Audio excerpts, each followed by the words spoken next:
PhoneMe is a social media app for spoken word place-based poetry. And what it does is it allows people to commemorate and say something of lasting value, a memorable poem about places and events that matter to them, where they actually happened. Those poems get pinned on a shared interactive map that is worldwide.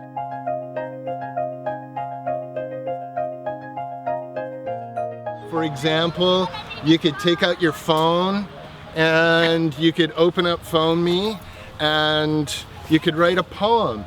So glad to be in the Natobe Gardens, here with the history of UBC and the Japanese community that gave us this beautiful location. There it is. So I typed that and I've got my beautiful locale, and then I would record it, and then I would choose the location, add some tags that would allow people to search for their poem, and then post it and publish it online.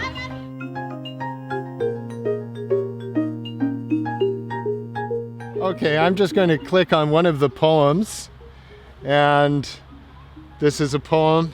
There you go, the Google Street View 360-degree panorama. This one's over here in Vancouver. You can, of course, read the poem, and you can listen to it. This is Coral Huego. I'm reading a poem titled Pondering the Ponderosa Pine. So that would be the different modalities that you can experience when enjoying the PhoneMe app.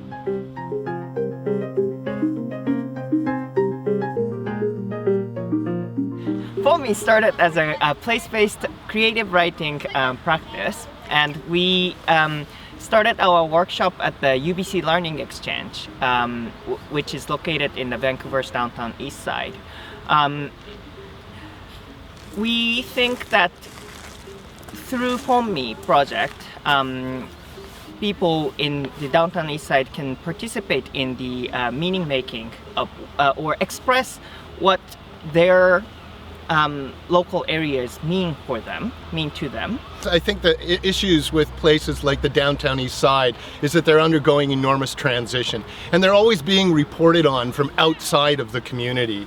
And so one thing that PhoneMe does is give people who are living within those locales, within those communities, a voice in the representation of those places. So it acts against sort of mainstream media representations, and it gives people insider, like a located poet's point of view on what's actually going on and what matters about the places where they're posting their poems.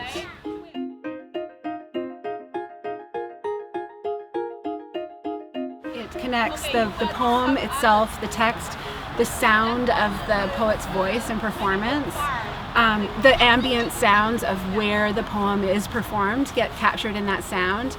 It connects the visual, the image of the place, and then in this kind of social environment. So you can travel the world through in COVID-19 with the lockdown, people staying at home. It was this way that you could travel the world and listen to the sounds of different places through poetry.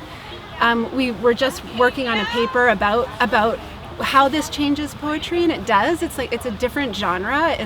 It's the poem, but it's also the relational, the life story of the poet, the actual place. So it connects this aesthetic text to this relational kind of community.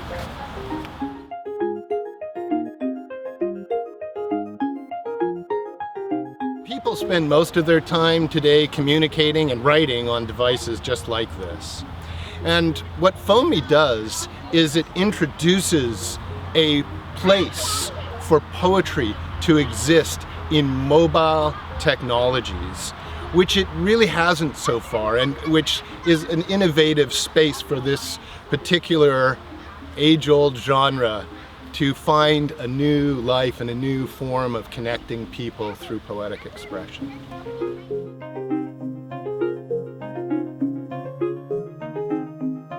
Part of this maybe shift in thinking about poetry as this, it's on the printed page, it's by a poet, a published, author, genius, or whatever. This takes poetry and makes it more accessible.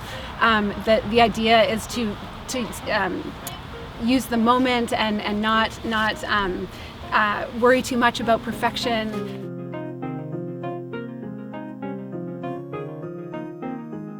People often have an association with poetry that maybe they get from school, that it's some inaccessible, rarefied and elitist genre. But poetry has always played a really important role in the public domain and in people's ability to say memorable things. You see people using poetry when they're chanting on a march, or when they're writing a eulogy, or they're singing a lullaby or nursery rhyme.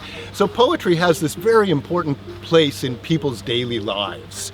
And what we're trying to do is make that kind of poetry accessible to people so that they can not only engage with it, but the more they engage and network socially with other people doing it, the more they will find themselves motivated to write poems and to see themselves as poets. And that's really our goal, is to just make sure that we lower that barrier of entry so that everybody can enjoy poetry.